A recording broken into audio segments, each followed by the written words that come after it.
Hey guys, Kevin here at etrailer, and today I'm going to be showing you how to install the Curt custom fifth wheel base rail kit here on our 2010 Ford F-250. Our base rails here are going to have a nice carbide finish on it, which is going to go nicely with another Curt hitch, just like our CrossWing that we have in here today. The brackets themselves are going to come with all the hardware you need and are a custom fit for this specific year, make, and model. So it gives you a little bit easier of an install versus a universal kit where you'd have to sit there and really drill a bunch of holes into the frame. If you've ever had to do that before, it does take quite a bit of time. So throwing on these custom fit ones will make your installation much easier. These base rails are going to be ISR, which stands for industry standard rails. And what that means is that the center of our base rails is going to be 22 inches apart, which most manufacturers of fifth wheel hitches set their legs at. So on top of that, there's also going to be different slots so that you aren't having to choose only a Curt hitch. You could throw on a Reese, a Valley, or any other kind of hitch that is going to conform with ISR rails.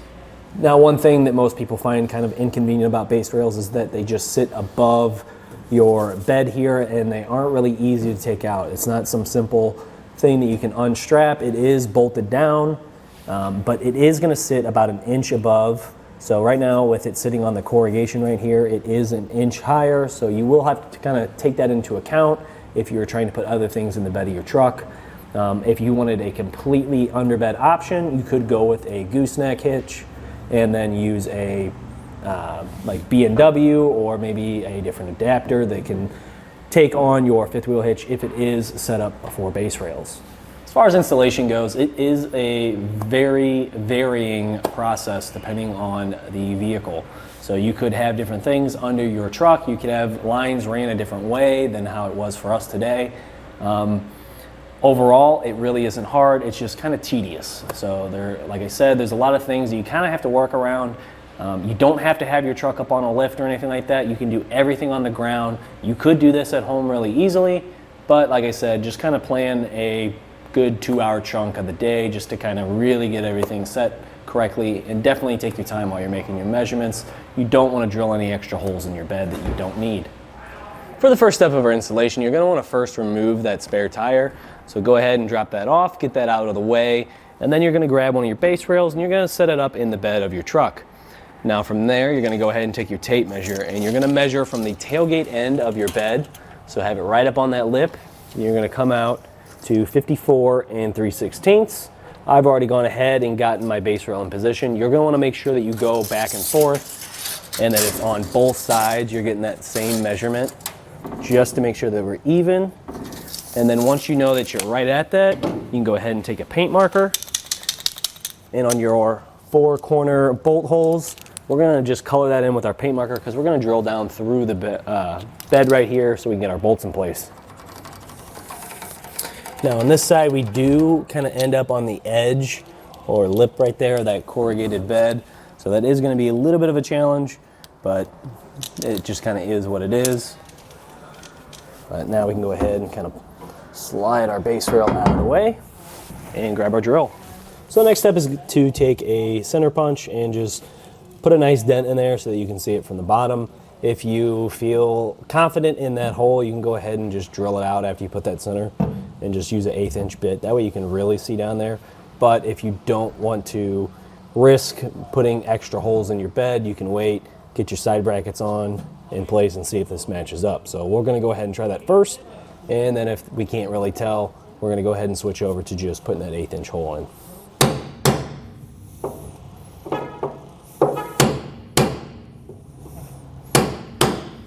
So right here you can see, here's where we punch down with that center punch. We've got our other one a little bit further back, but if we hold up our frame bracket on here, we can see that bolt hole is going to line up right with our hole in our frame bracket, so we know we're good to go. So we can go ahead and just drill that right down. All right, so I'm going to start by drilling out the center of our hole with a 1/8 drill bit, and then work my way up to a 9/16, or if you have a step bit, you can go ahead and use that as well to easily get down to the correct size hole.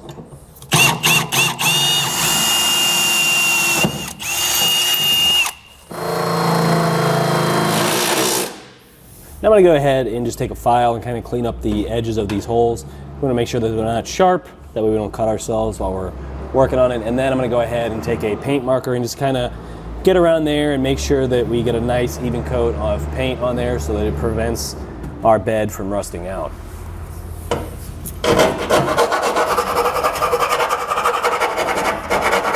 All right, now I have my driver's side bracket in place. I'm going to go ahead and just stick a bolt through it in the center just to kind of hold it snug up against here. And we're going to end up having to drill out our hole right here and right here so that we can actually mount our plate into the frame rail. You may end up having it in there already. You may have that hole, or you may have a smaller hole that you just need to enlarge. Just kind of depends on the model. But we'll slip this bolt in. And that's just going to sit there for a bit so we don't have this wobbling all on us. Give us a little bit more stability as we drill out those holes. I don't want this trying to move on me.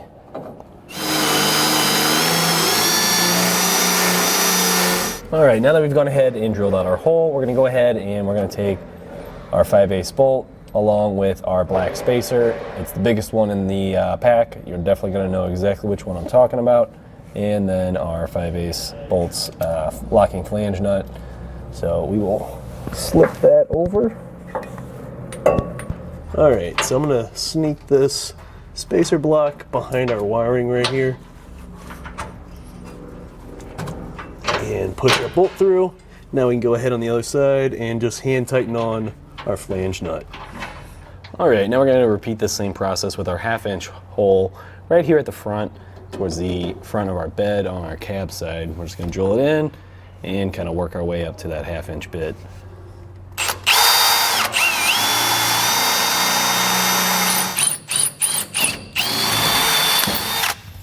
All right, for this one, we're going to use that 1/2-inch, and it's going to be 1.25 inches in length. We'll have the smallest spacer. So there is a bigger spacer in there with a little bit extra on the side of it, so we won't use that. We'll be using these smaller ones. And then a flange nut. We're going to go ahead, I'm going to get under here and we'll pass that bolt through just like we did with our rear one. All right, we'll pass that through. And now I'm going to get on the other side and hand tighten on that flange nut. So now we have our bolts hand tightened on here. We can remove that center bolt and then we can go ahead and just repeat the same process over on the other side. All right, so now we are going to have a little bit of issue on this side just because our shock mount comes up and it's kind of blocking this whole area. So what I'm going to do is run my fish wire through that, and then we'll pull our bolt right through it, and it's going to easily pop right into place in this hole, and then I can put on my flange nut. So let's go ahead and we'll pass that through and we'll get under there so we can get hooked up to our fish wire. Okay, now we can go ahead and just kind of screw on our bolt.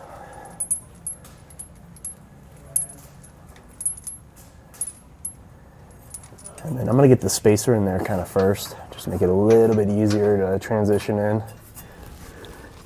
And then we can start wiggling in our bolt.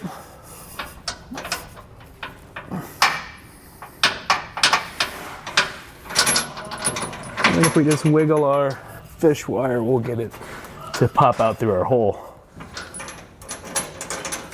There we go. All right, now that I got that in, go ahead, I'm going to twist off the fish wire. I'm going to try and save it, just in case we need to use it again later.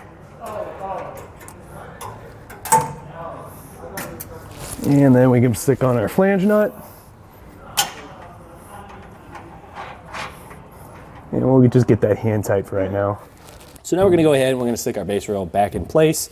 We are going to drop in our 4 bolts, but before doing that, the directions do recommend just sticking those spacers in just to make it a little bit easier, because sometimes if you drop the bolt in there, it kind of wants to fight it a little bit too much.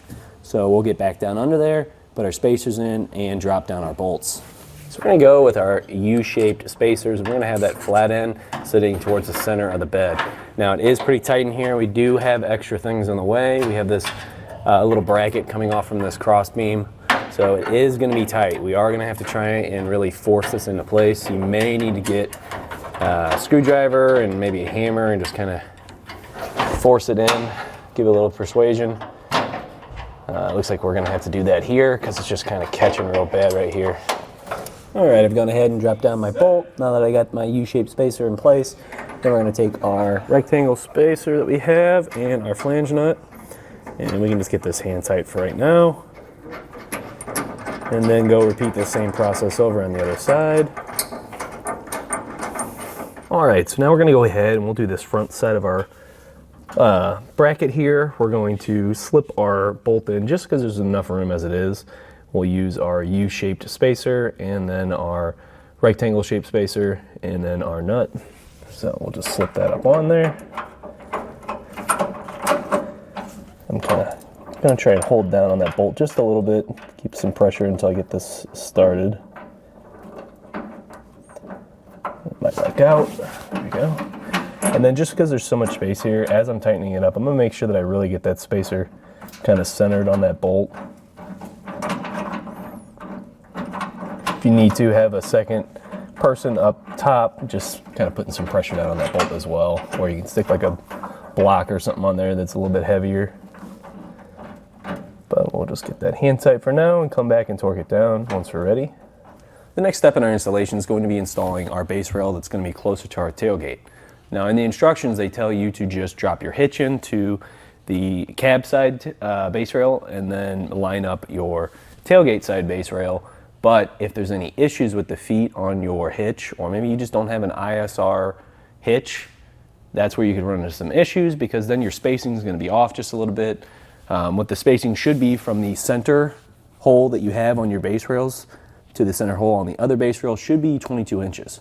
So I am going to set our hitch in there, but I'm also going to measure and just double check, make sure that everything's good on here and that we have everything nice and even and set up. Like I said, it'll be from the center of that hole to the center of this hole. We got 22 right on.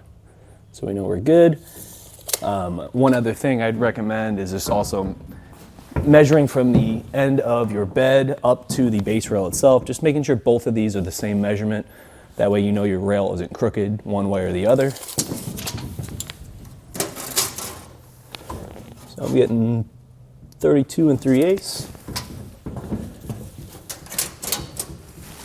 And just a slight tap on here. And we're good. Now we can go ahead, we'll take our paint marker, we'll color in our 4 outer holes, and then we'll drill those out just like we did with our first base rail. All right, I've gone ahead and drilled out my holes. Just make sure that you go ahead and use some spray paint, or in our case, we just use some clear coat over the holes just to protect it so the bed doesn't rust out. And now we're gonna go ahead, we'll drop in our bolts, put our U-shaped spacers and then our other rectangle spacers in and get this all tightened down.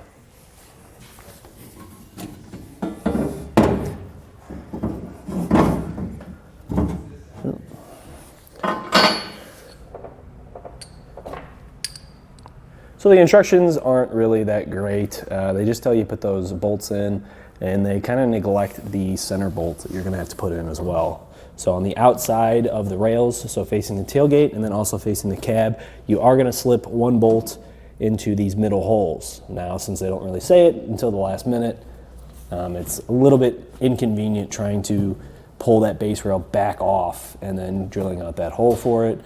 Definitely go ahead and just do that before you actually tighten down your base rail again. So when you're doing those side pieces, go ahead and just mark out that center hole as well and just drill it out.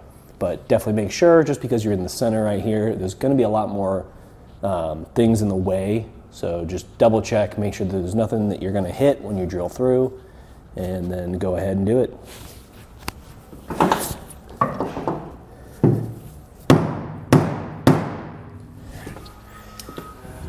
All right, same process for our center bolts, just our U-shaped spacer, our rectangle spacer, and then our nut. Just hand tighten it down for now, and then we'll come back and torque all of them all at once. So now that we have all of our bolts in place, we're going to torque all of them down. Now there are 2 different torque settings for your 1/2 inch and your 5/8 bolts, so just make sure that you're tightening them down correctly to the correct torque setting. And you're gonna wanna make sure that you do the frame bracket. So that's gonna be the ones going into the frame first, and then once those are done, you can go ahead and hit those 4 bolts, or actually 5 bolts that are gonna be in the base rails that are shooting down. Now with all of our bolts properly torqued down, that will complete our installation of the Curt custom fifth wheel base rail kit here on our 2010 Ford F-250. My name's Kevin. Thanks for watching.